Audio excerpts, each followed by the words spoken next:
மதிமுகம் நேயர்களுக்கு வணக்கம். இது நேர்முகம். இன்றைய நேர்காணல் சிறப்பு விருந்தினராக நம்முடைய டெல்லி உச்ச நீதிமன்ற வழக்கறிஞர் காஸ்ட்ரோ அவர்கள் இணைந்திருக்கிறார். பேசலாம். இவர் வருவாரா, டக்குனு தமிழ்நாடு சிஎம் ஆவாரா, முதல் கையெழுத்து தற்சார்பு வாழ்க்கைன்னு போயிருவாராம்.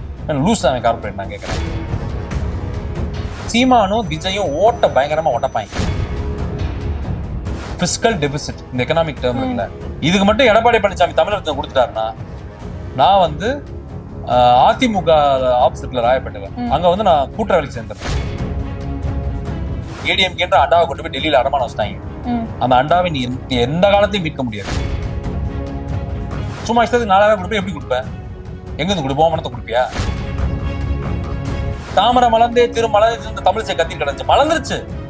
2021 மலர்ந்துருச்சு. வீடுதோறும் அரசு சேவைகள், மருத்துவம் தொடர்ந்திட ஸ்டாலின் தொடரட்டும், தமிழ்நாடு வெல்லட்டும். என் பொண்ணு கூட நான் இருக்கணும். அதுக்காக இந்த உலகத்தையே எதிர்க்க சொன்னாலும் எதிர்த்து நின்று ஜெயிப்பேன். உங்கள் சத்யாவின் full moon sale up to 70% தள்ளுபடி. ஏசி விலை 2ஆம் தேதி முதல் 15% வரை உயர்கின்றது. இப்போதே ஏசி வாங்கி பணத்தை சேமியுங்கள். டயா பூஸ்டர் சுகரை கண்ட்ரோல் பண்ணும், உங்க ஆரோக்கியத்தை மீட்டு தரும். சர்க்கரையை கட்டுப்படுத்துறதுக்கான எளிமையான வழிமுறை, இயற்கையான வழிமுறை. அனைத்து மருந்து கடைகளிலும் கிடைக்கும்.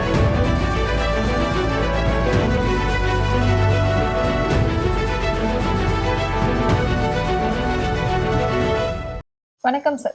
வணக்கம் மேம். வணக்கம். நேர்முகம் நிகழ்ச்சியில சந்தித்ததுல ரொம்ப மகிழ்ச்சி சார். தேர்தல் களம் அப்படிங்கிறது வேட்பாளர்கள் அறிவிப்பு, தேர்தல் அறிக்கை அறிவிப்பு, சொல்ல போனோம் அப்படின்னா பிரச்சாரமே களத்திலே எல்லாருமே இறங்கிட்டாங்க. சோ எப்படி பாக்குறீங்க சார்? இன்னைக்கு தமிழ்நாடு சட்டமன்ற தேர்தல் பாத்தீங்கன்னா, நான் இந்த தேர்தல் எப்படி பாக்குறேன்னா, டெல்லி வெர்சஸ் தமிழ்நாடு. டெல்லி வெற்றி பெறணுமா, தமிழ்நாடு வெற்றி பெறணுமா? தந்தை பெரியாருடைய திராவிட கருத்தியல், புரட்சியாளர் டாக்டர் அண்ணல் அம்பேத்கர், உலக மாமேதை காரல் மார்க்ஸ் வெற்றி பெறணுமா, இல்ல சனாதன சங் பரிவார், பார்ப்பன இந்து மதவெறி, சாதி வெறி, பிற்போக்கு சக்திகள், ஏன்னா அதுக்கடுத்து என்ன சொல்றது, இந்த 3% பிராமண பார்ப்பன கும்பலுடைய இந்த பார்ப்பனிய கருத்தியல், இது வெற்றி பெறணுமான்றது அந்த தேர்தல். அந்த பக்கம் நரேந்திர மோடி, அமித்ஷா நிக்கிறாங்க, பிற்போக்கு சக்திகள், என்ன வலதுசாரிகள் நிக்கிறாங்க.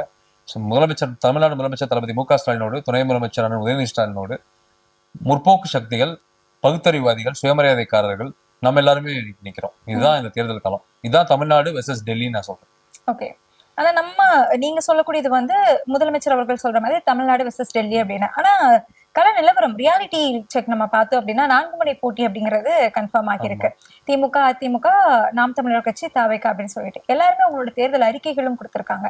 இந்த தேர்தல் அறிக்கைகள்ல உங்களுக்கு எது கவர்ந்தது அப்படின்னு சொல்லுவீங்க? எனக்கு பாத்தீங்கன்னா திமுகவோட தேர்தல் அறிக்கை தான் என்னை கவர்ந்தது. ஏன்னா அந்த கூப்பன் இதா இருக்கலாம், உரிமை தொகை உயர்வா இருக்கலாம், அதுக்கடுத்து முதியோர்களுக்கு அந்த அந்த ஓய்வூதிய தொகை அதோட உயர்வா இருக்கலாம். அதுக்கடுத்து திமுகவோட எல்லாமே நீங்க இளைஞர்களுக்கு அவங்க கொடுத்திருக்கக்கூடிய அந்த உறுதி, இந்த 50 லட்சம் வேலை வாய்ப்புகள் உருவாக்குன்றது, 12 லட்சம் கோடி FDI இன்வெஸ்ட்மெண்ட் கொண்டு வருவேன்னு சொன்னது, அதுக்கப்புறம் 35 லட்சம் லேப்டாப்ஸ், அதுக்கப்புறம் 1500 சம்திங் யூத்ஸ்க்கு எல்லாம் மந்த்லி சப்போர்ட், அதுக்கப்புறம் இன்னும் நிறைய எண்ணற்ற ஸ்கீம்ஸ் எல்லா ஏரியாலையுமே, விவசாயம், யூத் எஜுகேஷனு, பெண்கள், ஓய்வு பெற்ற முதியோர்கள், அதுக்கடுத்து எல்லா லெவல்லையுமே நல்ல ஸ்கீம்ஸ் அனௌன்ஸ் பண்ணியிருக்காங்க. என்னை பொறுத்தவரை டிஎம்கேவோட அந்த எலெக்ஷன் மேனிஃபெஸ்டோ இஸ் குட். ஏன்னா ப்ராக்டிக்கலாவும் அதை செய்ய முடியும். இப்போ 2021 அவங்க சொன்ன அந்த உரிமை தொகையெல்லாம் முடிய முடியாது நான், ஆனா அவங்க அதை செஞ்சு காமிச்சாங்க. அது மாதிரி அது இன்னும் அதிகப்படுத்துறாங்க. அந்த பணத்தை ஒரு 500,000 ரூபாய் அதிகப்படுத்துறாங்கன்னா அதையும் அவங்க செய்ய முடியும் அவங்களால. அதனால நான் என்ன பிலீவ் பண்றேன்னா, பிராக்டிகலி எதை எக்ஸிக்யூட் பண்ண முடியும், அமல்படுத்த முடியுமோ அந்த பேசிஸா தான் இந்த எலெக்ஷன் மேனிஃபெஸ்டோ வந்திருக்கு. டிஎம்கே எலெக்ஷன் மேனிஃபெஸ்டோ தான் என்ன பொறுத்தவரை சூப்பர் ஸ்டார் அட்ராக்டிவா இருந்தது. மத்த இதெல்லாம் நான் அந்த அளவுக்கு பெருசா கன்சிடர் பண்ணல. இல்ல மத்த கட்சிகள் கொடுத்த அந்த மேனிஃபெஸ்டோ செயல்படுத்த முடியாது அப்படின்னு சொல்றீங்களா? ஆமா, கண்டிப்பா முடியாது. இல்ல இப்ப சைமன் செபஸ்டியன் சீமான, நாம் தமிழர் கட்சி தம்பிகளோட மேனிஃபெஸ்டோ எல்லாம் பாத்தீங்கன்னா அது வாய்ப்பே கிடையாது மேடம். அதை பண்ண முடியாது. ஏன்னு கேளுங்களேன், கேபிட்டலிஸ்ட் சொசைட்டில நம்ம வாழ்ந்துட்டு இருக்கோம். குளோபலைஸ்டு வேர்ல்டு, பிரைவேடைஸ்டு, லிபரலைஸ்டு வேர்ல்டு, ஒரு கார்பரேட் கண்ட்ரோல்ல தான் அந்த உலகம் இருக்கு.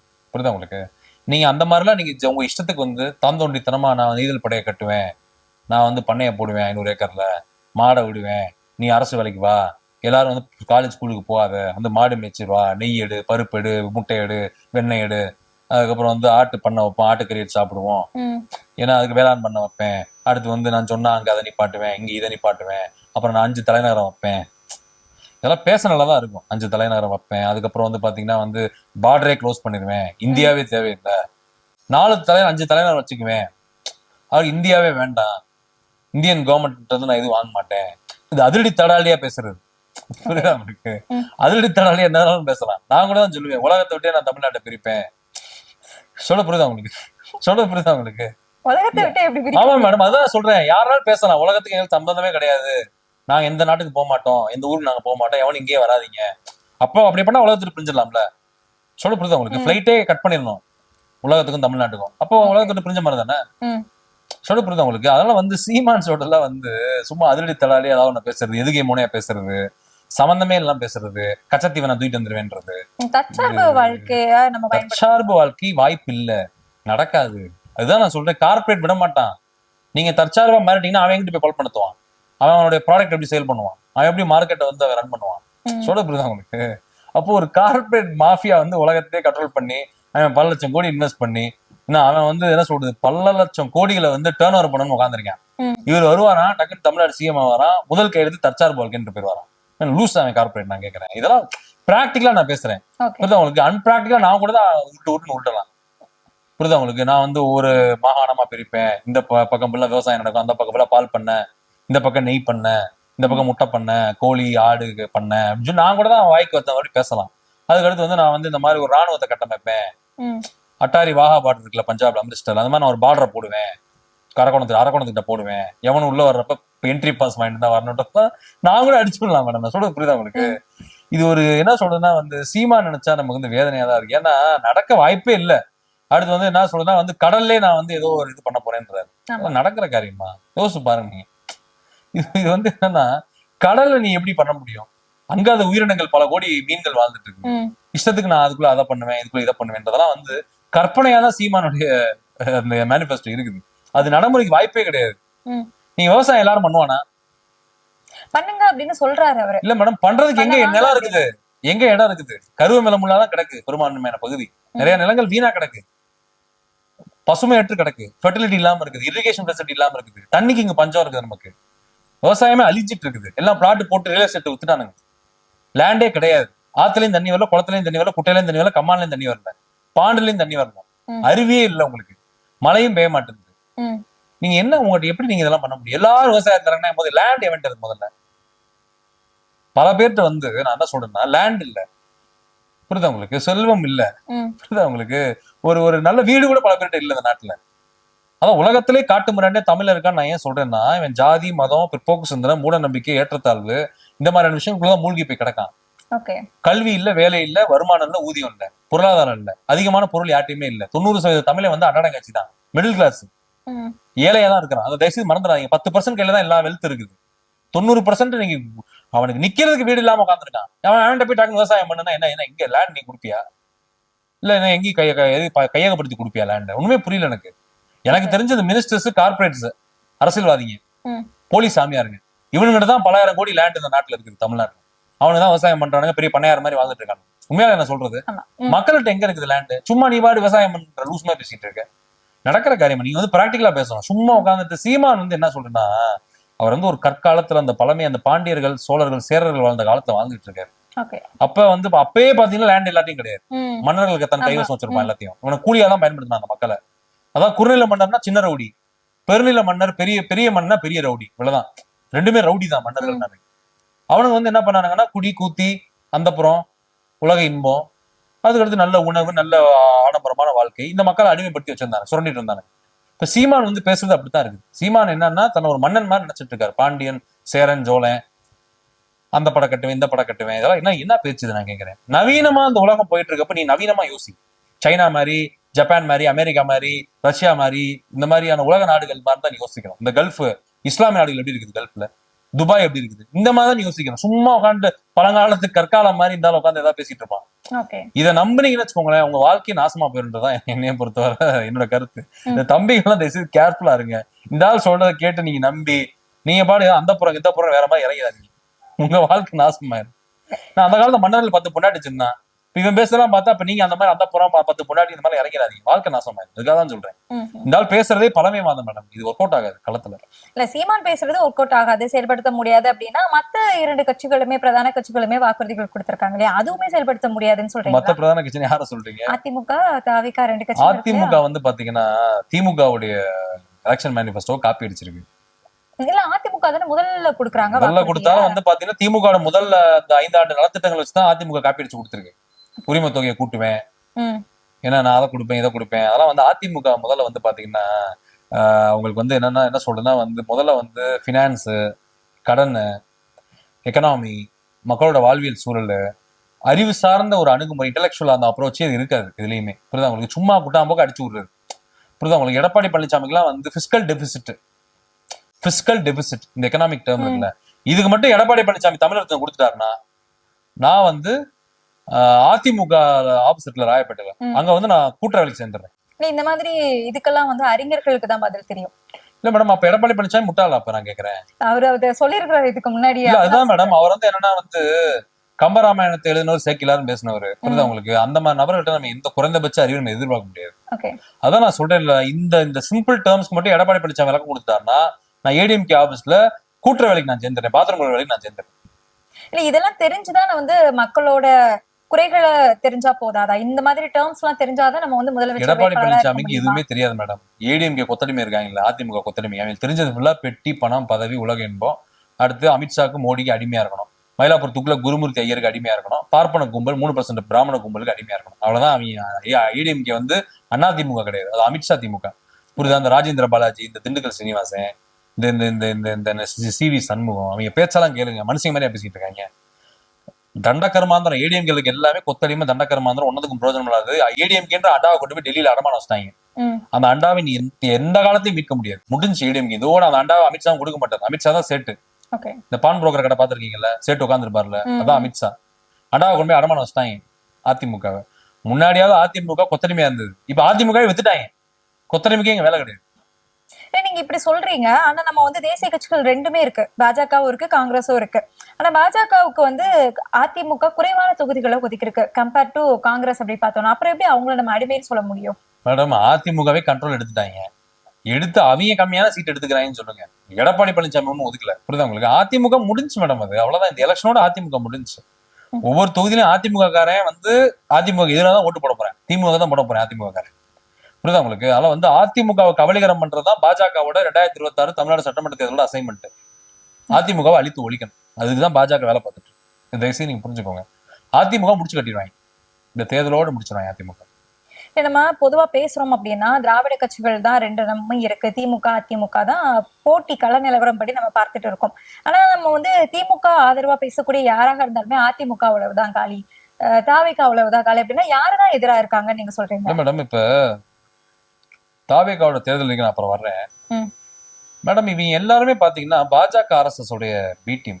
இதை நீங்க தயவு செய்து நீங்க புரிஞ்சுக்கணும். நம்ம வந்து எப்படி பாக்கணும்னா இவங்க எல்லாருமே வந்து பாத்தீங்கன்னா வந்து பாஜக RSS உடைய கைக்கூலிகள்.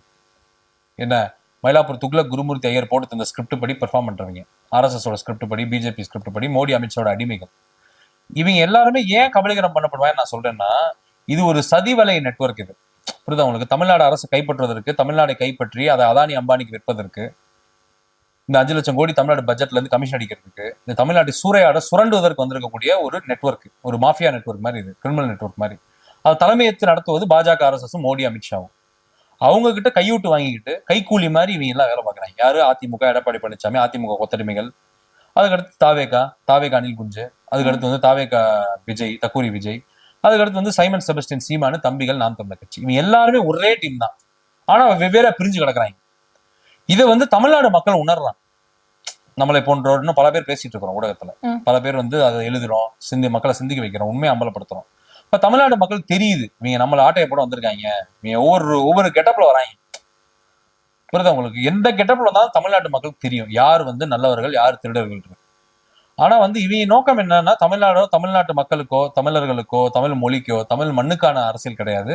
இது எப்படி கபலீகரம் செய்து இங்க இருக்கக்கூடிய வளங்கள் எப்படி சுரண்டலாம், ஆட்டையை போடலாம், ஆட்டையை போட்டு இது எப்படி நம்ம அதானி அம்பானிக்கு வித்துட்டு எப்படி கமிஷனை போடலான்றதுக்காக இவங்க பண்றாங்க. இதை நான் ஆரம்பத்தில் சொல்லிட்டு இருக்கேன். தயவு செய்து இவங்க ஒரு பொலிட்டிக்கல் ஃபோர்ஸா பாக்காதீங்க, இது ஒரு கான்ஸ்பிரேட்டர் ஃபோர்ஸ். இது சதி வலை ஒரு சதி நெட்வொர்க் இது. ம். ஏன்னா இந்த நெட்வொர்க்குக்கு வந்து எதை பத்தி அக்கறை கிடையாது.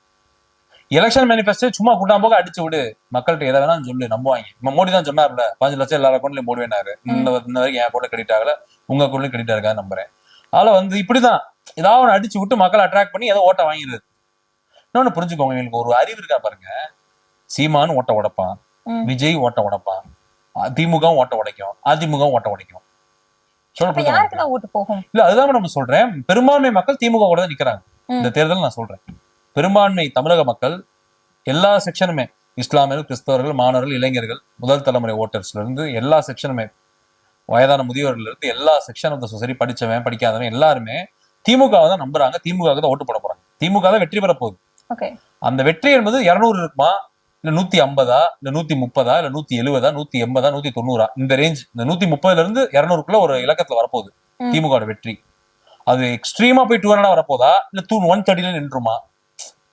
இவன் இன்னொன்னு புரிஞ்சுக்கோங்க, இவங்க சும்மா இருக்க மாட்டாங்க.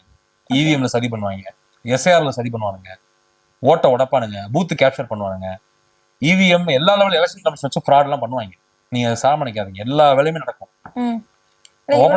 இவ்வளவும் பண்ணி அவங்களோட அறிக்கைகள் அவங்களே வந்து வேஸ்ட் அப்படின்னு சொல்லிட்டீங்க. அப்ப நம்ம வந்து திமுக அறிக்கைக்கு வருவோம். திமுக அறிக்கையில வந்துட்டு ஏற்கனவே 505 அறிக்கைகள் கொடுத்து அது முழுசா செயல்படுத்த முடியாத ஒரு சூழ்நிலையில தான் இப்போ வந்து அடுத்த அறிக்கைகளுமே கொடுத்திருக்காங்க. சோ அதை எப்படி நம்ப முடியும்னு சொல்றீங்க? இல்ல மேடம், நல்ல எல்லாமே மேக்ஸிமம் செயல்படுத்தி இருக்கிறாங்க. ஏன்னா சில விஷயங்கள் செயல்படுத்த முடியாம போயிருக்கும், அதை இனி அப்கமிங் டேர்ம்ல அவங்க செயல்படுத்துவாங்க. நான் என்ன சொல்றேன்னா, திமுக ஆட்சியோட திட்டங்கள் மீது மக்களுக்கு ஒரு மேல் நம்பிக்கை இருக்கு. மக்கள் வந்து ரொம்ப வந்து அதை விரும்புறாங்க. அவங்க அத பலனை வந்து மக்கள் ரீட் பண்ணிருக்கலாம், பலனை வந்து உணர்ந்திருக்கலாம். அதனால கண்டிப்பா தமிழ்நாட்டு மக்கள் திமுக இந்த தேர்தலை ஆதரிப்பாங்க. இப்ப விஜயோட அறிக்கை இருக்கு பாத்தீங்களா, ஒண்ணுமே கிடையாது, நத்திங். அதுல புரியுதா உங்களுக்கு? அதுல வந்து பேசுறதுக்கே ஒண்ணும் கிடையாது. இல்ல நம்ம எப்படி ஒண்ணுமே இல்லைன்னு சொல்ல முடியும்? வேலை இல்லாத இளைஞர்களுக்கு 29 வயசு ஆயிடுச்சுன்னா 4000 ரூபாய் தரேன் அப்படின்னு சொல்றாரு. மேடம் நான் என்ன சொல்றேன்னா, இப்ப அதே ஸ்கீம் வந்து திமுகவும் கொடுத்துதான் இருக்கு. கல்லூரியில படிக்கிறப்ப ஃபண்டு, புரியுதா உங்களுக்கு? இது வந்து விஜய் வந்து சொல்றது வந்து வேலை இல்லாதவங்களுக்கு 4000 தர்றேன் அப்படின்றதெல்லாம் வந்து நடைமுறைக்கு சாத்தியம் இல்லை. நீ வந்து சைனா கிடையாது, நீ ரஷ்யா கிடையாது, நீ அமெரிக்கா கிடையாது, நீ இது கல்ஃப் கிடையாது, நீ மலேசியா சிங்கப்பூர் கிடையாது, நீ தாய்லாந்து கூட கிடையாது. தயவுசெய்து இதை புரிஞ்சுக்கணும். நீங்க முதல்ல வந்து நீங்க ஒரு ஏழை நாட்டுன்றதை மறந்துடாது. தமிழ்நாடு டெவலப் ஆயிருக்கு, மாற்றுக்கிறது இல்லை, எல்லா லெவலையும் வளர்ந்துருக்குது, எல்லாம் இருக்கட்டும். ஆனாலும் நீங்க ஏழை நாடு தான். ஏன்னு கேளுங்க, உலக நாட்டோட நீங்க கம்பேர் பண்ணா நீங்க முன்னாடி நிக்கவே முடியாது. தயவுசெய்து மறந்துடாதீங்க. வட மாவட்டங்கள் சென்னை தான் வந்து தமிழ்நாட்டில் வளர்ச்சி அடைஞ்சிருக்குது. மேற்கு மண்டலத்துல கோவை மட்டும்தான் தமிழ்நாட்டில் வளர்ச்சி அடைஞ்சிருக்குது. மற்ற எல்லா பகுதிகளும் பிற்போக்கா இருக்குது, பிற்போக்கா இருக்குது, பிற்போக்கா இருக்குது. நான் பலமுறை நான் சொல்லிட்டு இருக்கேன். நீங்க விழுப்புரத்துல இருந்து கன்னியாகுமரி வரைக்கும் எல்லாமே பிற்போக்கு. வருமானத்துக்கு வழி இல்லை, வரும்படிக்கு வழி இல்லை, மாசம் 10,000 வழி இல்லை, அவனுக்கு பல பேருக்கு 5,000 வழி இல்லை, ஒரு நாள் 100 ரூபாய் 500 ரூபாய்க்கு வழி இல்லை. தயவுசெய்து புரிஞ்சுக்கோங்க. சென்னையை மட்டுமே நீங்க பாக்காதீங்க. சென்னையை தவிர்த்து தமிழ்நாடு முழுக்க அவன் எப்படி இருக்கிறான்? ஜாதி, மதம், மூட நம்பிக்கை, பிற்போக்கு சிந்தனை, ஏற்றத்தாழ்வு, வீடு இல்லை அவனுக்கு, பொருளாதாரம் இல்லை, வேலை வாய்ப்பு இல்லை, அந்தந்த வயதில் நடக்க மாட்டேங்குது, திருமணம், காதல் எதுவும் பண்ண முடியாம கிடக்கலாம். அதனாலதான் அந்த பகுதிகளில் வன்முறையும், ஜாதி வெறி கொலைகளும், ஆணவ படுகொலைகளும், வன்முறை வெறியாட்டங்களும், கஞ்சா, சரக்கு, போதை, குடி, பொம்பளை அதிகமாக நடக்குது தமிழ்நாட்டுல. வளர்ச்சி இல்லாத இடத்துல இந்த இது நடக்கதான் செய்யும் குற்றங்கள். வறுமை இருக்க இடத்துல குற்றம் இருக்கும், வறுமை இருக்க இடத்துல நேர்மை இருந்தா அது வாழ்க்கை வேற மாதிரி கொண்டு போயிடும். வறுமை இருக்க இடத்துல குற்றங்கள் நடக்கும். இதுதான் சைக்காலஜி, இதுதான் உலகவியல். இந்த தத்துவத்தை தயவுசெய்து புரிஞ்சுக்கணும். விஜய் சும்மா இஷ்டத்துக்கு 4000 கொடுப்பேன், எப்படி கொடுப்பேன்? எங்க இருந்து கொடுப்போம்? பணத்தை கொடுப்பியா? இல்ல இப்ப இவங்களுக்கு தான் நிறைய இலவசங்களை அறிவிச்சிருக்காங்க, இவங்க எங்க இருந்து கொடுப்பாங்க? மேடம் அதான் சொல்றேன் இல்ல, இவங்க வந்து இன்டெலிஜென்ஸ் ரிப்போர்ட், கவர்மெண்ட்ல வந்து எல்லா துறை அதிகாரியோட கன்சல்ட் பண்ணிருப்பாங்க. இவங்க கையில தான் கவர்மெண்ட் இருக்கு. போன முறையே தான் சொன்னீங்க, நீங்க உரிமை தொகை எப்படி கொடுப்பீங்க அப்படின்னு சொன்னீங்க, கொடுத்து நடத்தி காமிச்சிட்டாங்க. அது மாதிரி இவங்க ஒரு கவர்மெண்ட் நடத்துறவங்களுக்கு அனலைஸ் பண்ணாம இருந்திருக்க மாட்டாங்க. இது சாத்தியம், இது சாத்தியம் இல்லை அப்படின்னு இஷ்டத்துக்குலாம் வாக்குறுதி கொடுத்துட முடியாது. அப்புறம் மக்கள் கிளிகளையும் கிளிப்பான், ரோட்ல போராட்டம் பண்ணுவான். என்ன அறிவிச்சுட்டு ஓட்டு போட்டு ஜெயிக்க வச்சிட்டோம், என்ன நீங்க செய்ய மாட்டீங்க கேட்பானா இல்லையா? கேட்பாங்க. புரியுதா உங்களுக்கு? ஆனா வந்து இவங்க சொல்றதை வந்து நம்ம எடுத்துக்கலாம், யதார்த்தத்துக்கு பிராக்டிகலா நடத்த முடியும். ஏன்னா அவங்க கவர்மெண்ட் நடத்திருக்காங்க, 5 வருஷம் நடத்திருக்காங்க, அவங்களுக்கு தெரியும் எதை பண்ண முடியும், எது பண்ண முடியாது. இது பண்ண முடியல சொல்ல மாட்டாங்க அறிக்கையில. இல்ல அப்படி பார்த்தோம்னா இத்தனை நாளா ஆண்டுகிட்டே இருக்கிறவங்க தான் மறுபடியும் ஆண்டுட்டே இருக்கணும், அவங்களுக்கு தான் தெரியும், அவங்களுக்கு தான் தெரியும். புதுசா வரவங்களுக்கு அப்ப எப்போ நம்ம வாய்ப்பு கொடுக்கணும்? என்னைய பொறுத்தவரை வந்து யாருமே வந்து மன்னராட்சியை விரும்பல, குடும்ப ஆட்சியை விரும்பல. யாருமே நிரந்தரமா ஆள முடியாது. எல்லாமே மக்கள் தான் ஓட்டு போட போறோம், மக்கள் தான் தேர்ந்தெடுக்க போறோம், மக்கள் விருப்பம் தான், மக்கள் தான் ஆட்சியை நிர்ணயம் பண்ண போறோம்.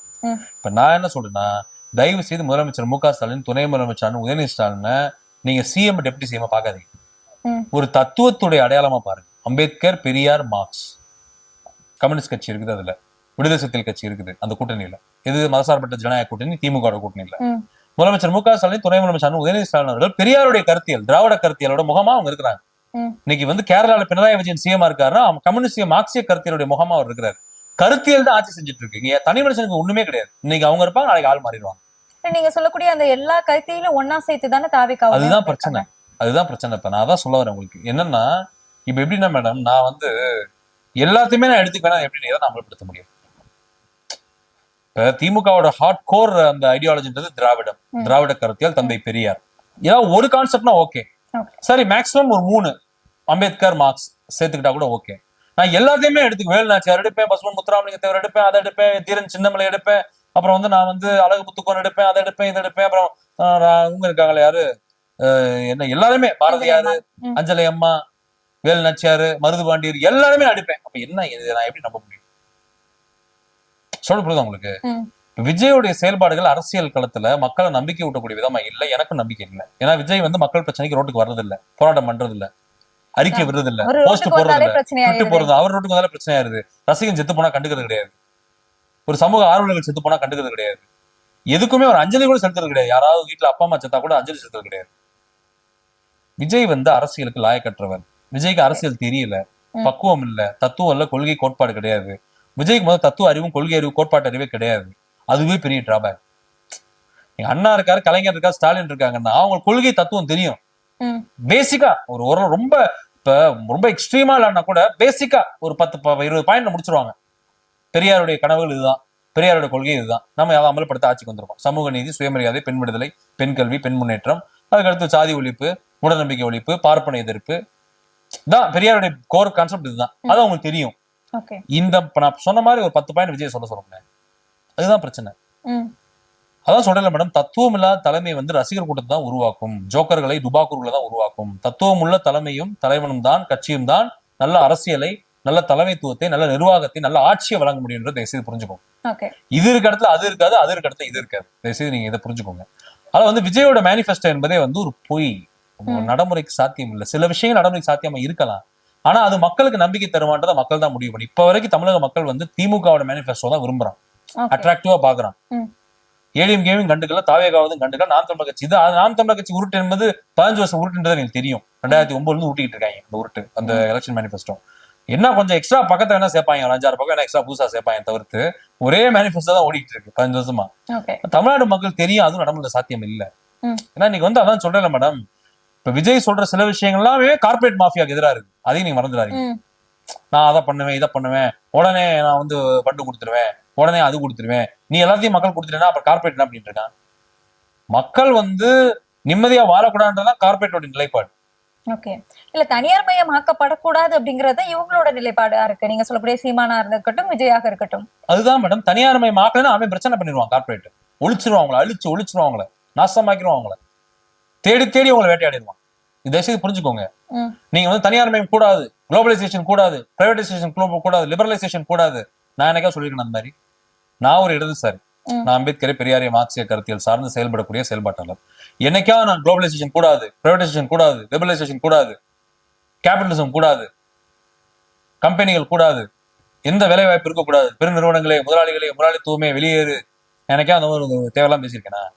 எங்கேயாவது உங்க இன்டர்வியூல பேசியிருக்கேன்? பேச மாட்டேன். ஏன்னா தெரியும் எனக்கு முடியாது. நீங்க அப்படி ஒரு தனியார் மயத்தை ஒழிக்கணும், குளோபலைசேஷன், பிரைவேடைசேஷன், லிபரலைசேஷன், தாராளமயமாக்கல், உலகமயமாக்கல் நீங்க ஒழிக்கணும்னா அவங்க உங்களை ஒழிச்சிருவாங்க. தயவுசெய்து இதை புரிஞ்சுக்கோங்க. இந்த கான்செப்ட ஒரு பெரிய கார்பரேட் இன்டர்நேஷனல் மாஃபியா இருக்குது, அது குளோபல் லெவல்ல, இந்தியன் லெவல்ல, தமிழ்நாடு லெவல்ல. அது எப்படி விடுவாங்களா பண்ண? அதுதான் நான் சொல்றேன், இவங்களுடைய மேனிஃபெஸ்டோ யதார்த்தத்துக்கு, நடைமுறைக்கு ஒத்து வராது. நீங்க சொல்லக்கூடிய எல்லா கொள்கைகளும் தத்துவமும் கொண்ட இந்த அரசு வந்து 5 ஆண்டு காலம் நல்லாட்சி தான் கொடுத்திருக்குன்னு நீங்க சொல்ல வரீங்களா? இல்ல மேடம், எப்படி சொல்றதுன்னா, நல்லாட்சின்றது யாராலையுமே கொடுக்க முடியாது. தயவுசெய்து புரிஞ்சுக்கோங்க. கரப்ஷன் வந்து யாராலையுமே ஒழிக்க முடியாது. இதையும் தயவுசெய்து புரிஞ்சுக்கோங்க. நம்ம வந்து பிராக்டிகலா பேசிட்டு இருக்கோம். நம்ம இம்பிராக்டிகலா பேசுறவன் இஷ்டத்துக்கு வாயில அடிச்சு விடுவான். முதல்வன் படம் அர்ஜுன் மாதிரி. ஏன்னா அதுக்கடுத்து வந்து நிறைய படங்கள் இருக்குது, சத்திரியன் விஜயகாந்த் மாதிரி, நரசிம்மா விஜயகாந்த், வாஞ்சிநாதன் விஜயகாந்த் ஏதாவது பேசிட்டு இருப்பான். கேப்டன் விஜயகாந்த் பல படங்கள் இருக்குது, நரசிம்மா படம் மாதிரி பேசிட்டு இருக்கலாம். ஆனா நீங்க நடைமுறைக்கு பிராக்டிகலா பேசினா அது முடியாது, விடமாட்டாங்க உங்களை. இன்னைக்கு வந்து திமுக வந்து பாத்தீங்கன்னா, நான் ஒண்ணு மட்டும் சொல்றேன், திமுகவும் கார்பரேட்டுகளுக்கு வாய்ப்புகள் வழங்கியிருக்கு, கான்ட்ராக்ட்ஸ் கொடுத்துருக்குது, டீலிங் கொடுத்துருக்குது, பலாயிரம் கோடிகள் நிலங்களை கொடுத்துருக்குது. இன்னைக்கு பரந்தூர் விமானத்தை ஏன் வெக்கேட் பண்ண சொல்றோம்? அந்த அதுக்கு இடத்துக்கு விமான நிலையத்தை மாத்த முயற்சி பண்றாங்க. இதெல்லாம் உங்களுக்கு புரியும் நினைக்கிறேன். அதுக்கடுத்து வந்து இது எல்லாமே பாத்தீங்கன்னா முடியாது.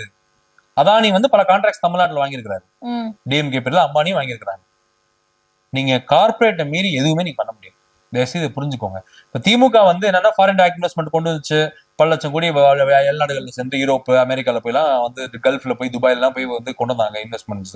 இது எல்லாமே கார்பரேட் டச் தான். இந்த கார்பரேட் டச் இல்லாம இந்த காலத்துல நீங்க எதுவுமே பண்ண முடியாது. அப்படி நீங்க டச் வைக்கலாம், அவன் உங்களை டச் வச்சிருவான்.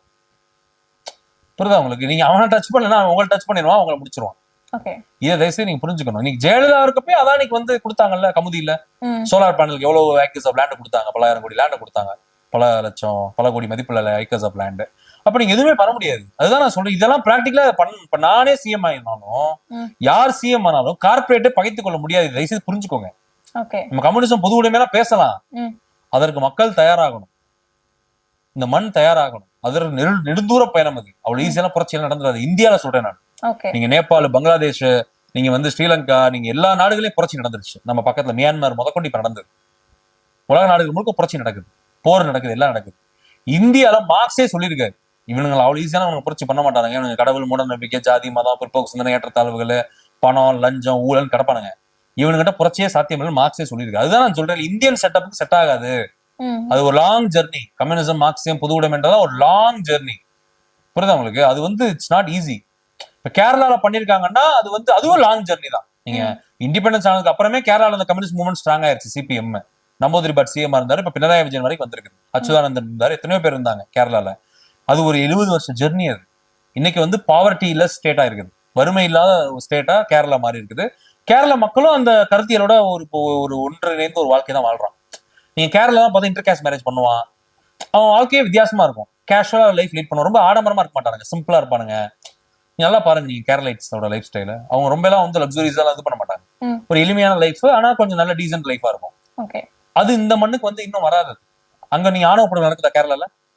ஜாதி படுகொலை நடக்குது மேடம், கேரளால நடக்குது. இந்த மாதிரி நடக்குதா ரேபிடா? அங்க ஒண்ணு இங்க ஒண்ணு நடக்கும். ரேபிடா இந்த மாதிரி நடக்குதா தமிழ்நாடு மாதிரி? இப்போ இங்க நடக்குது அப்படின்னா இந்த ஆட்சி மேல நம்ம குறை வைக்கலாம் இல்லையா? அதுதான் மேடம் நான் சொல்றேன். இன்னமும் நீங்க ஏழ்மையில் வாடுறீங்க, வறுமையில் வாடுற நாடு இது. இது வந்து ஒரு காட்டு மிராண்டிகள் தேசமா தான் இருக்குது, இன்னும் பிற்போக்காதான் இருக்குது. இதான் நான் சொல்றேன், நீங்க வளர்ந்த நாடுகளோட உங்களை கம்பேர் பண்ணாதீங்க. நீ இன்னும் போக வேண்டிய தூரம் நிறைய இருக்குன்னு நான் சொல்றேன் தமிழ்நாடு. அதான் நான் சொல்றேன், இந்த வாக்குறுதிகள் எல்லாமே வந்து இப்ப திமுக வைக்கிற வாக்குறுதி ஏன் நடைமுறைக்கு சாத்தியப்படுதுன்னு நான் சொல்றேன்னா, ஆல்ரெடி அவங்க ப்ரூவ் பண்ணிட்டாங்க 5 வருஷம். நீங்க வந்து நடைமுறைக்கு சாத்தியப்படுது நீங்களே நினைச்சுட்டு ஒரு வாக்குறுதியில் வைக்கிறீங்க உங்க எலெக்ஷன் மேனிஃபெஸ்டோல. பட் உங்களை கார்பரேட் பண்ண விட மாட்டான். தயவுசெய்து புரிஞ்சுக்கோங்க. வந்தவொடனே நான் பிரைவேடைசேஷன் ஒழிச்சிடும், எப்படி ஒழிக்க? சென்னை ஹார்பர், உன்னோட சென்னையோட ஏர்போர்ட்டே பிரைவேடைஸ் கையில தான் இருக்குது, அதானி கையில, அம்பானி கையில தான் இருக்குது. வந்தவொடனே ஏர்போர்ட் இழுத்து முடியுவியா? உன் ரோடு யார் போடுறா உனக்கு? பிரிட்ஜ் யார் கட்டுறா உனக்கு? மெட்ரோ யார் போடுறா உனக்கு? ஒரு ரயில்வே ஸ்டேஷன், எம்ஆர்டிஎஸ் ஸ்டேஷன் யார் மெயின்டைன் பண்றா? இப்ப தாமஸ் மவுண்ட் போட்டாங்கல்ல, இப்ப அது யார் போட்டு கொடுத்தா உனக்கு? யார் போட்டு கொடுத்தா? சீமான் போட்டாரா, விஜய் போட்டாரா? எல்லாமே கார்பரேட் தான் அவனுக்கு பண்ணிட்டு இருக்கான். உன் ட்ரெயின்ல இருந்து, உன்னுடைய பஸ்ல இருந்து, பஸ்ஸுக்கு நியூ பஸ்ஸஸ் வந்திருக்குல்ல, பேட்டரி பஸ்ஸஸ் வந்திருக்குல்ல, எலக்ட்ரானிக் ஆட்டோமேட்டிக் பஸ் எல்லாம் வந்திருக்குல்ல, இப்ப தமிழ்நாட்டுல சென்னையில வந்திருக்குல்ல, எல்லாமே பிரைவேட் தான்.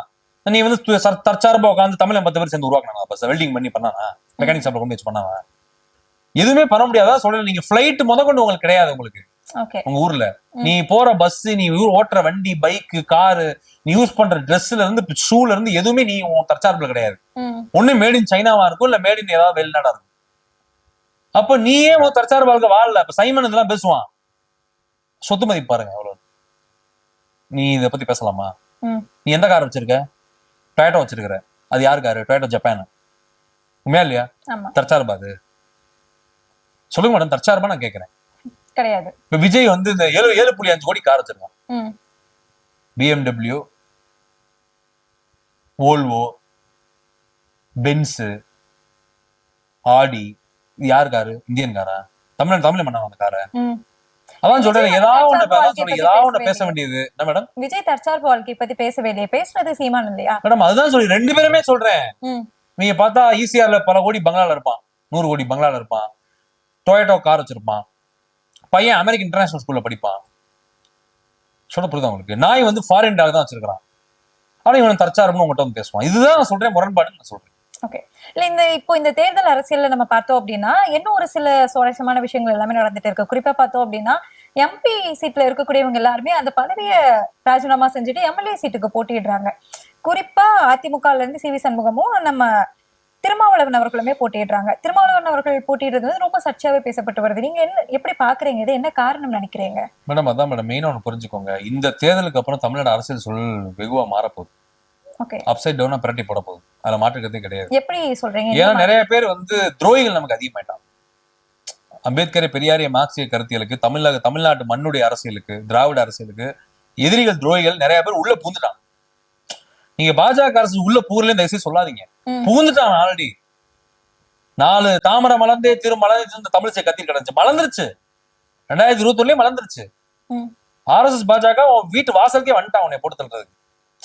தயவுசெய்து புரிஞ்சுக்கோங்க. அவன் வேற எங்கிட்டோலாம் இல்ல, உன் வீட்டு வாசல் பண்ணிட்டான். அவனே டோரை தட்டுறான், அருவாளோட நிக்கிறான் வெளியே. திறந்த உடனே அவங்களை வெட்டிடுவான். அதான் சீரியஸா மேடம் வந்துட்டா அவங்க போட்டு தள்ள வந்துட்டா அவங்கள. இனிமேல் பாஜக அரசு தான் தயவுசெய்து தமிழ்நாட்டில் இல்லைன்னு சொல்லாதீங்க. வந்து டெவலப் ஆயிட்டான் தமிழ்நாட்டுல, வளர்ந்துட்டான் தமிழ்நாட்டுல. ஓப்பனா நான் சொல்றேன். எதை வச்சு சொல்றீங்க நீங்க? ஆமா, கால் பதிக்க முடியாது அப்படிங்கிறது தான். அப்படி இல்ல மேடம், பூத் வேலைக்கு ஆள் வந்துட்டான். ஒரு கூட்டம் போட்டா ஒரு 1,00,000 பேரை திரட்டுறான். எல்லா கிராமத்துல இருந்து பட்டி தொட்டி எல்லாம் இன்னைக்கு பாஜக கூடி பறந்துகிட்டு இருக்கு. உசிலம்பட்டி, மதுரையில் உசிலம்பட்டியில வந்து பாஜக கூடி பறந்துகிட்டு இருக்கு.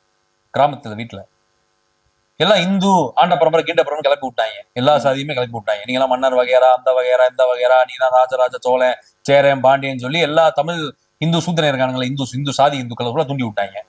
எல்லாம் RSS பாஜக இந்து, நாங்களாம் இந்து, நாளா சத்திரியண்டா, வீரண்டா, தீரண்டான்னு கிளம்பிட்டான். ஆண்ட பரம்பரை கிளம்பிட்டான். ஹிந்து மத உணர்வு தூண்டிட்டான், ஜாதி உணர்வு தூண்டிட்டான். இதுக்கு மேல உங்களுக்கு என்ன வேணும்? பாஜக வந்துருச்சுல்ல உள்ள. இல்ல இப்போ பாஜக உள்ள வந்ததுக்கும் இவங்க எம்பி சீட்டை ராஜினாமா செஞ்சு அதுதான் நான் சொல்ல வரேன் கேளுங்க. எதிரிகள், துரோகிகள் அதிகமாயிட்டான். நம்ம தமிழ் இனத்திலேயே வந்து பாஜக RSS கைக்கூலி யார் மாறிட்டா? சைமன் செபஸ்டியன் சீமான், நாம் தமிழர் கட்சி தம்பிகள் இருக்காங்க. அடுத்து தாவேகா தக்கூர் தலைவர் விஜய், தாவேகா அனில் குஞ்சுகள் இருக்காங்க. அப்ப வந்து திரும்ப வந்து என்ன பண்றாரா பாக்குறாரு, நாங்கடா அது அப்படின்னு சொல்லி. இன்னொன்னு புரிஞ்சுக்கோங்க, இவங்க எல்லாருமே சீமானும் விஜயும் ஓட்ட பயங்கரமா உடைப்பாங்க. முஸ்லீம்கள் ஓட்டு உடைக்கப்படும், கிறிஸ்டியன் ஓட்டு உடைக்கப்படும், பட்டியல் சமூக தலித்துகள் ஓட்டு உடைக்கப்படும், பெண்கள், மாணவர்கள், இளைஞர்கள், முதல் தலைமுறை ஓட்டர்ஸோட ஓட்டு உடைக்கப்படும், சாமானிய மக்கள் ஓட்டு உடைக்கப்படும், சீனியர் சிட்டிசன் ஓட்டு உடைக்கப்படும். ஏன்னா மக்களுக்கு வந்து இதெல்லாம் தெரியாது. கருத்தியல், தத்துவம், கொள்கை, கோட்பாடு, அரசியல், உலக அரசியல், இந்திய அரசியல் தெரியாது. ஏன்னா போய் விஜய் போடுவோம், சிஎம் போய் போட்டுருவாங்க. அவன் விஜய் வர முடியாது, டெபாசிட் கூட வாங்க மாட்டேன், எம்எல்ஏ ஆக மாட்டேன். ஆட்கள் இருக்கிறாங்க. அதான் மேடம், அப்படி போட்டா ஓட்டு உடையது இல்ல. இப்ப டிஎம்கே கணிசமா வாங்காது, அதிமுக கணிசமா வாங்காது. அப்ப இந்த மாதிரி ஓட்டுகள் வர்ற காமன் ஓட்டர்ஸ் இருக்குல்ல, அதான் உடஞ்சா என்ன ஆகும்? அது ஒவ்வொரு கட்சிகளும் உள்ளடி வேலை பாக்குறவங்க இருக்காங்க. அதிமுக உள்ளடி வேலை பார்ப்பான், இந்த கேண்டிடேட் ஜெயிக்க கூடாதுன்னு சொல்லி. திமுக உள்ளடி வேலை பார்ப்பான், இந்த கேண்டிடேட் ஜெயிக்க கூடாதுன்னு சொல்லி. அது என்ன மாதிரி பேசுறாங்க பாருங்க விஜய் சீமான். பணத்தை வாங்கு, ஓட்டைகள் போடு. ஆமா, காதலே போய் விசிலடி. அதுதான் நான் சொல்றேன். இது எல்லாமே வந்து மிகப்பெரிய சதி வலையை பின்னிட்டானுங்க. வட இந்திய ஓட்டர்ஸ் அதிகமா வந்துட்டான்.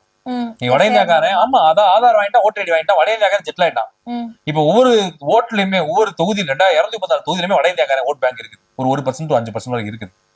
வட இந்தியாக்காரன் யாருக்கு ஓட்டு போடுவான்? திமுக போடுவானா, அதிமுக போடுவானா? அவன் பாஜக RSS தான் போடுவான், இல்ல விஜய்க்கோ சீமானுக்கோ போடுவான். ஏன்னா வட இந்தியாக்காரன் தெரியும் நம்ம பி டீம் அப்படின்னு சொல்லி. யாரு? விஜயும் சீமானும். தமிழ்னு தெரியாது, வட இந்தியாக்காரன் நல்லாவே தெரியும். அப்ப வட இந்தியாக்காரன் என்ன பண்ணுவான்? நாளை பண்ண எம்எல்ஏ ஆவான், எம்பி ஆவான், இங்க வந்து கவுன்சிலர் ஆவான், மினிஸ்டர் ஆவான், சிஎம் கூட ஆயிரும் வட இந்தியாக்காரன் தமிழ்நாட்டில். அந்த நிலவுல தான் போயிட்டு இருக்குது. பீகார்காரன் 1,50,000 பேர் டெய்லி வந்து மெட்ராஸ் சென்ட்ரல் ஸ்டேஷன்ல இறங்கிட்டே இருக்கான். சென்னை முழுக்க இப்ப டாமினன்ட் ஃபோர்ஸா மாறிட்டாங்க. சவுகார்பேட்டை மட்டும் கிடையாது, ஒட்டுமொத்த சென்னையிலுமே நீ வட இந்தியாக்காரன் வந்துட்டான். தமிழினத்துக்குள்ள கலப்பு ஏற்படுது, அது நடந்துகிட்டு இருக்கு. வட இந்தியாக்காரன் தமிழ் பெண்களை லவ் பண்ணி கல்யாணம் பண்ணினா பிள்ளைய கொடுத்துறான். ஓபனா நான் சொல்றேன் மேடம் இது. அப்போ தமிழினமே கலப்பு ஏற்படுது, வட இந்தியாக்காரனோட கலப்பு, பீகாரோட கலப்பு. அதுல என்ன தப்பு இருக்குன்னு கேக்குறேன் நான். மேடம் அப்படி இல்ல மேடம், அப்படி என்ன சொல்றேன். அப்ப நான் என்ன சொல்றேன், வந்து நம்ம அந்த மாதிரி பண்ண முடியுமா? பீகார்ல, உத்தரப்பிரதேஷ், மத்திய பிரதேஷ் பண்ண முடியுமா? பண்ணா தமிழ் என்ன ஆகுது? தமிழ் இனம்னு ஒண்ணு இருக்கா இல்லையா? தமிழ் மொழி பேசுறவங்க இருக்கா இல்லையா? அப்போ அதுல வந்து ஒரு மிகப்பெரிய ஒரு செட்பேக் ஏற்படுதுல்ல. வட இந்தியாக்காரன் சிஎம் ஆயிருவாங்கல்ல. நீ வந்து பொழைச்சுக்கோ, வாழு, சாப்பிடு, வேலை பாரு, சம்பாரி, அதை பத்தி பிரச்சனை கிடையாது. நீ இரு, படி, ஸ்கூலுக்கு போ, காலேஜுக்கு போ, நல்லா வாழ்க்கையில் செட்டில் ஆகி நல்லா வீடு கட்டி வாழு, அதை பத்தி பிரச்சனை கிடையாது. தமிழ் இனத்தை அழிக்க நீ வந்திருக்காது. பாஜக அரசு என்ன பிளான் பண்ணா, நீ என்ன ஓட்டு போட மாட்டியா? ரைட், ஓகே, ஏன் இறக்குறேன், இம்போர்ட் பண்றேன். தமிழ் தானே நான் ஓட்டு போட மாட்டேன், நான் ஓட்டை இறக்குறேன் அப்படின்னு சொல்லி பீகார் வந்து கொண்டு இறக்கி விட்டாங்க. அப்ப நாளை பின்ன தமிழ்நாடு எப்படி? தமிழ் இனத்துக்கு என்ன ஆகும்? தமிழ் மொழி என்ன ஆகும்? தமிழர் வாழ்க்கை என்ன ஆகும்? நான் சொல்றேன் புரியுதா? அப்ப தமிழினம், தமிழ் மொழி, தமிழ்நாடு, தமிழ் மண்ணே அழிஞ்சிரும்ல. இதான சிங்களம் நடந்தது ஈழத்துல. சிங்களர்கள் தமிழர்கள் இருந்தா அங்க என்ன நடந்தது ஈழத்துல? சிங்கள பௌத்த பேரினவாதம் என்ன பண்ணுது? சிங்கள அந்த இனவெறி தமிழர்களை ஒழிச்சு கவலிகரம் பண்ணி சொந்த தாய் மண்ணுக்குள்ள இருந்தே அடிச்சு துரத்துறான். ஈழத்துல இருந்து படுகொலை செய்யப்படுறான் தமிழன். தெரியுமில்ல, முள்ளிவாய்க்கால் போல தெரியுமில்ல, 1.5 லட்சம் பேர் ஜெனோசைட் பண்ணான், மாஸ் இமாஸ்குலேஷன் பண்ணான். அது ஏன் நடந்தது? அந்த இனவெறி. அதேதான் பீகாரிகளுக்கு பண்ணுவான், வட இந்தியாக்காரன் பண்ணுவான். தமிழர்களை தமிழ்நாட்டுல அகதியாக்குவான், தமிழர்களை தமிழ்நாட்டுல அடிச்சு துரத்துவான், நம்ம நிலங்களை கைப்பற்றுவோம், தொழிலை கைப்பற்றுவோம், பொருளாதாரத்தை கைப்பற்றுவோம். இப்ப பண்ணிட்டானுங்க, கிட்டத்தட்ட முடிச்சுட்டானுங்க. 70% முடிஞ்சுச்சு. இன்னும் 10 இயர்ஸ்ல கம்ப்ளீட்டா முடிச்சிருவாங்க. அப்ப இதெல்லாம் நீங்க புரிஞ்சுக்கணும். அப்ப இதெல்லாம் திருமாவளவன் பாக்குறாரு. நான் எழுச்சி தமிழர் திருமாவளவன் போனாலும் சந்திச்சு ஒரு 45 நிமிஷம் நான் பேசினேன் அவரோட. நிறைய விஷயங்கள் நாங்க டிஸ்கஸ் பண்ணோம். அதுல தான் வர தகவல் தான் உங்களுக்கு கொடுத்துட்டு இருக்கேன். ஏன்னா என்ன அவர் என்ன பண்றாருன்னா, என்ன பண்றாருன்னா ஒரு ரீஅலைன்மெண்ட் உருவாக போகுது ஓட் பேங்க்ல. ஏன்னா எல்லாமே உடச்சிடலாம். விஜய் ஒரு 15% வாங்கிட்டான், சீமான் ஒரு 15% வாங்கிட்டா என்ன பண்ணுவீங்க? 30% அங்க போயிருச்சு. அதிமுக என்ன பண்ணாங்க? சப்போஸ் திமுக கவர்மெண்டே வரலைங்க, அங்க அசம்பிளி என்ன பண்ணுவீங்க? யார் சிஎம் ஆவா? யார் சிஎம் ஆவா? கூட்டணி அமைக்க கூட்டணி அமைச்சா யார் அமைப்பா? விஜய், சீமானு, பாஜக, RSS, ADMK எல்லாம் சேர்ந்துருவான், சிஎம் ஆயிடுவாங்க. பாஜக, RSS வந்து என்ன தமிழ்நாடு சிஎம் ஆக நினைக்கிறீங்களா? வட இந்தியாக்காரன் பீகார்காரன் சிஎம் ஆகி விட்டுறாங்க தமிழ்நாடு. இல்ல, எடப்பாடி பழனிசாமி தானே இப்ப முதலமைச்சர் சொல்லுவாங்க மேடம். எலெக்ஷன் ரிசல்ட்டுக்கு அப்புறம் பார்ப்போம். பாஜக அப்படிதான் நம்ம வச்சு கழுத்து இருக்கும், சொல்லும் உன்னை சிஎம் ஆக்கிரும், தமிழர்களுக்கான ஆட்சி, இதெல்லாம் பேசுவோம். பாஜக என்னைக்கு தமிழ் மொழி தமிழ்நாடு உண்மையா இருந்திருக்கு? காங்கிரஸும் சேர்த்தான் சொல்றேன். என்றுமே பாஜகவும் காங்கிரஸும் மத்திய அரசும் இந்திய ஒன்றிய அரசும் தமிழர்களுக்கு, தமிழ் மொழிக்கு, தமிழ்நாட்டுக்கு எதிரியா தான் இருக்கும். இதை புரிஞ்சுக்கோங்க. சொல்ல புரியுதா உங்களுக்கு?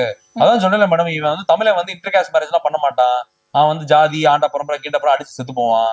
ஏன்னா தமிழை வந்து லவ் மேரேஜ் பண்ண மாட்டான், எதுவுமே பண்ண மாட்டான். ஜாதி கீதியும் கிடப்பான், பிரிஞ்சு கிடப்பான். கொங்கு நாடு, பாண்டிய நாடு, சேர நாடு, சோழ நாடு கிடப்பான். ஆனா பிரச்சனைன்னு வந்துட்டாலும் அப்படிதான் கிடப்பான். மத்த இனங்கள் அப்படி கிடையாது. பிரச்சனை வந்தா ஒண்ணு சேர்ந்துருவாங்க. நீ ஆந்திரா, கர்நாடகா, கேரளா எல்லாம் பாத்தீங்கன்னா SC, ST, OBC எல்லாம் கிடப்பாங்க, பிற்படுத்தப்பட்ட ஜாதி, பட்டியல் ஜாதி எல்லாம் கிடப்பாங்க தனித்தனியா. ஆனா இன பிரச்சனைன்னு வந்தா கேரளா, மலையாளி, கன்னடம், தெலுங்கு எல்லாம் சேர்ந்துருவாங்க. தமிழன் சேர்றானா? ஒருத்தர் அடி வாங்கினா கூட அவன் நம்ம ஜாதி இல்லப்பா, அடிச்சுட்டு போட்டும்பா. உண்மையா இல்லையா? தமிழ் அப்படிதானே இருக்கான், பிரிஞ்சு தானே கிடக்கான். தமிழ் ஒற்றுமையா இருக்கானா? தமிழ் தேசம் சாத்தியமாங்க? இல்ல, முடியாது. அதுதான் நான் சொல்றேன் மேடம். இப்ப திரும்ப என்ன பாக்குறாருன்னா, நம்ம ஸ்டேட் பாலிடிக்ஸை போக்கஸ் பண்ண ஆரம்பிக்கணும். இனிமேல் நமக்கு நேஷனல் பாலிடிக்ஸ், பார்லிமெண்ட் வேண்டாம். நம்ம MLA ஆகி ஸ்டேட் பாலிடிக்ஸ்ல போக்கஸ் பண்ண அப்படின்னா அந்த மாதிரி ஒரு பிரச்சனை வரும்போது சட்டமன்றத்துல நம்ம குரல் ஸ்ட்ராங்கா ஒழிக்கணும். இந்த கும்பலை ஃபுல்லா ஒழிச்சு கட்டணுன்றதுக்காக தான் திருமாவளவன் அவர்கள் இறங்கியிருக்கிறாரு. உண்மையிலே பாராட்டப்பட வேண்டிய விஷயம். அதான் சொல்றேன், இன்னைக்கு தமிழ்நாட்டுடைய ஒரு நம்பிக்கை உள்ள ஒரு நட்சத்திர நாயகனா, ஒரு மக்கள் தலைவனா, ஒரு போராளியா, புரட்சியாளரா, இந்த மக்களுக்கான ஒரு லீடரா இருக்கிறது வந்து எழுச்சி தமிழர்களோட தொழில் திருமாவளவன் மட்டும்தான். வேற யாருமே தமிழ்நாடு கிடையாது. ஓப்பனா நான் சொல்றேன். முதலமைச்சர் MK ஸ்டாலின் அவர்கள் இல்ல அப்படின்னு சொல்ல வரீங்களா? அவங்களா இருக்கிறாங்க. ஏன்னா அவங்க வந்து பாத்தீங்கன்னா திமுக ஒரு ஆளுங்கட்சி, புரியுதா உங்களுக்கு? அவங்க வந்து அம்பேத்கர், பெரியாரை, மார்க்சிய கருத்தியல், தந்தை பெரியாருடைய திராவிட கருத்தியல் களமாறுறாங்க. ஏன்னா ஆனா வந்து நல்லா புரிஞ்சுக்கோங்க, அவங்க வந்து ஒரு அரசியல் தலைவர், புரியுதா உங்களுக்கு? அவங்க வந்து ஒரு அரசியல் கட்சி, ஒரு அரசியல் தலைவர். அவங்களுக்கு நீங்க ஆட்சி அதிகாரத்தை மக்கள் கொடுத்துருக்காங்க, ஓட்டு போட்டிருக்காங்க, நீங்க அதிகாரத்தில் இருக்கிறாங்க. திருமாவளவன் வந்து ஒரு போராளி, வாழ்க்கையை தியாகம் செய்த ஒரு பொது வாழ்க்கையில, புரியுதா உங்களுக்கு? அவருக்குன்ற குடும்பம், பிள்ளை, குட்டி எதுவும் கிடையாது. பெரிய ஒரு பொருளாதார பின்புல கட்டமைப்புலாம் அவர் கிடையாது. ஒரு புரட்சிக்காரன், ஒரு போராளி, மக்களுக்காக வாழ்க்கையை தியாகம் செய்தவர், தமிழக மக்களுக்காக, தமிழ் மொழிக்காக, தமிழ் நாட்டுக்காக. அப்ப நம்ம யாரையும் கம்பேர் பண்ண வேண்டாம். எழுச்சி தமிழர் என்பவர் வந்து ஒரு மிகப்பெரிய ஒரு ஆகச்சிறந்த ஒரு தலைவர், அவர் ஒரு வரலாற்று நாயகன் நான் சொல்லுவேன், ஒரு சகாப்தம் நான் சொல்லுவேன். ஆனா எல்லாரோடையும் நம்ம வந்து அவரை கம்பேர் பண்ண முடியாது. அவங்க ஒரு விதத்துல ஒரு இதா இருக்கிறாங்க, இவர் ஒரு விதத்துல இதா இருக்கிறாங்க. ஆனா இன்னைக்கு பாருங்க அவர் எப்படி முடிவு எடுக்கிறாரு பாருங்க. பார்லிமெண்ட், நாடாளுமன்றமே வேணாண்டா, தமிழ் அரசியல் நான் போக்கஸ் பண்றேன்டா, இனிமேல் தமிழ்நாட்டை புரிஞ்சுக்கிட்டாரு. நானே சொல்றேன் மேடம், இந்த எலெக்ஷனுக்கு அப்புறம் நிறைய பிரச்சனைகள் வரப்போகுது. இப்போ திருமாவளவன் வந்து துணை முதலமைச்சர் பதவிக்கு தான் அடி போட்டு மாநில அரசியலுக்கு வந்திருக்கிறாரு அப்படிங்கிற பேச்சுகளுமே இருக்கு. துணை முதலமைச்சர் யாரும் விட மாட்டாங்க தமிழை, தயவுசெய்து புரிஞ்சுக்கோங்க. நான் தான் ஓபனா சொல்லிட்டேன், தமிழ் தேசியமும் சாத்தியம் கிடையாது. தமிழே வந்து ஒண்ணு சேர மாட்டாங்க. தமிழனை மாதிரி உலகத்துல மோசமான இனக்கூட்டம் எதுவுமே கிடையாது. நானே ஒரு தமிழன் தான், நீங்களும் தமிழர் தான், நம்ம எல்லாருமே தமிழ். நீங்க தமிழச்சி, நான் தமிழன். தமிழை மாதிரி மோசமான இனக்கூட்டம் உலகத்திலே கிடையாது. உலகமே இடிஞ்சு விழுந்தாலும் ஒண்ணு சேர மாட்டான். ஓபனா சொல்றேன், நான் உண்மை ஃபேக்ட் சொல்றேன். இந்தியாவில இருக்க எல்லாம் ஒண்ணு சேர்ந்துருவான். பட்டியல் சமூகம் ஒருத்தர் சிஎம் ஆறான், பட்டியல் சமூகத்தை சேர்ந்த ஒருத்தர் டெபுட்டி சிஎம் ஆறான்னா, OBC இந்த ஆண்ட பரம்பரை, கீண்ட பரம்பரை காயம் பாருங்க, எல்லாரும் ரிட்டையர் ஆகும். அது எப்பறம் பட்டியல் சமூகம் சிஎம் ஆனா இருக்க ஸ்டேட்ல? நான் வந்து யாரு தெரியுமா? சத்திரியன்டா, ராஜராஜ சோழன்டா, சேரன்டா, பாண்டியன்டா, மன்னர் வகையராடா, வேல்நாச்சியாரா, மருது பாண்டியரான்னு கிளம்பிடுவாங்க. புரியுதா உங்களுக்கு? நான் சொல்றேன், அழகு முத்துக்கோன், தீரன் சின்னமலன் கிளம்பிடுவாங்க. தமிழை வந்து ஜாதி, மத, இன, மொழி கடந்து ஒண்ணு சேர மாட்டான். தயவுசெய்து புரிஞ்சுக்கோங்க. இன்னைக்கு திமுக இருக்கனாலும் திராவிட கருத்தியல், இந்த அம்பேத்கர், பெரியாரை, மார்க்சிய கருத்தியல், கம்யூனிசம், இந்த கம்யூனிஸ்ட் கட்சி, இந்த விடுதலை சிறுத்தைகள் இருந்தாலும் ஏதோ மேடையில ஒண்ணா நிக்கிறாங்க. அதுவே பெரிய விஷயம் என்னைய பொறுத்தவரை. அதுவும் ரொம்ப நாளைக்கு நிலைக்காது. அது எதுக்குன்னா ஓட் பேங்க் பாலிடிக்ஸ்க்காக. வேற வழி இல்லை, இவன் ஓட்டை வாங்கணும், SC/ST ஓட்டை வாங்கணும், OBC ஜாதி ஓட்டை வாங்கணும், வேற வழி இல்லை, இன்னும் தொலைவன் மேடையில அப்படிதான் நிக்கிறாங்க. தமிழன் மாதிரி உலகத்துல காட்டு முன்னாடி நீங்க பார்க்க முடியாது. இவன் ஒன்னே சேர மாட்டான். இன்னொன்னு புரிஞ்சுக்கோங்க, ஒண்ணு சேர்ற மாதிரி நடிக்கிறானு எல்லாரும். அது எதுக்குன்னா ஓட்டுக்காக, சீட்டுக்காக, காசுக்காக. புரியுதா நான் சொல்றது உங்களுக்கு? அதனால தமிழர்கள் ஒன்று சேர வாய்ப்பு இல்லை. நீங்க சொல்றது நடக்காது. இவனை வச்சு நீங்க எதுவுமே சாத்தியப்படுத்த முடியாது. இதுதான் உண்மை. அதாவது நீங்க என்ன புரிஞ்சுக்கணும்னா, இவன் எப்பவுமே இப்படிதான் கிடப்பான். OBC ஒரு பக்கம், அவன் 10-20 ஜாதி உட்காந்துருப்பான். அவன் ஜாதிக்குள்ள அவன் சேர்ந்துக்குவான். கொங்கு நாடு, கவுண்டர் நாடு, நாடார் நாடு, தேவர் நாடு, வன்னியர் நாடு, முதலியார் நாடு, செட்டியார் நாடு, தேவேந்திர குல வெள்ளாளர் நாடு, இவனுக்கு அடிச்சுட்டு நாருவானுங்க. இவனுக்குள்ளே செத்து போயிடுவாங்க. அடிச்சுக்கிட்டு ஜாதி படுகொலை பண்ணிக்கிட்டு கலவரம் பண்ணி செத்து போயிடுவாங்க. மூட நம்பிக்கை, ஏற்றத்தாழ்வு, கோயில், திருவிழா, இந்த மூட நம்பிக்கை, இந்த ஜாதி மத விஷயம் சார்ந்த விஷயங்கள், அப்புறம் இதுக்குள்ளேயே தமிழை செத்துருவான். OBC SC/ST பூனை எலி மாதிரி உனக்கு கிடப்பானுங்க. அப்புறம் கீரியும் பாம்பு மாதிரி கிடப்பானுங்க. அதான் தமிழே ஒண்ணு சேர மாட்டாங்க. ஒண்ணு சேர வாய்ப்பு கிடையாது. அது அப்படி முயற்சி எடுத்தீங்கன்னா நீங்க உங்க வாழ்க்கையை வீணாக்கிடுவீங்க. சீமானுக்கு சொல்ற மாதிரி இல்ல, அதான் உண்மை. நடக்காது. நீ என்ன பண்ணுவா மேடம், ஒண்ணும் இல்ல, தமிழ்நாடு சிஎம்மாக தமிழ் தேசத்திலிருந்து ஒருத்தர் வருகிறார் அப்படின்னா, சரி அவர் என்ன ஆளுங்க அப்படின்னு. இப்ப நானே அறிவா பேசினா என்ன பண்ணுவாங்க, தம்பி ரொம்ப அறிவா பேசுறாரு, இவர் நம்ம ஜாதியா இருக்கும். நான் என்ன பேசியிருப்பேன், ஜாதியே இல்லை, மதமே இல்லை, கடவுள் இல்லை பேசியிருப்பேன். பரவாயில்ல, தம்பி ரொம்ப அறிவா பேசுறாரு போல, நம்ம ஜாதியா இருப்பாரு போல அப்படின்னு. நான் ஜாதியே இல்லைன்னு தான் பேசிட்டு இருக்கேன். அதையே கேட்டு என்ன பண்ணாங்க, நம்மளா இருப்பாரு போல, அதான் அறிவா பேசுறான்னு. தமிழனை நீங்க ஜாதி, மதம், மூட நம்பிக்கை, இந்த பிற்போக்கு விஷயங்களுக்கு வெளியேற்றுவது ரொம்ப கஷ்டம், வாய்ப்பே கிடையாது. கண்டிப்பா. அத இதுதான் உண்மை. அதனால நான் என்ன சொல்றேன்னா, இப்ப இவங்க பேசுறது எதுவுமே நடைமுறைக்கு சாத்தியப்படாது. ஏன்னா அப்படி நடைமுறைக்கு சாத்தியப்படுத்தினாலும் அது அமல்படுத்த முடியாது. கண்டிப்பா. நிறைய தகவல்களை பகிர்ந்துட்டீங்க. ரொம்ப நன்றி. நன்றி.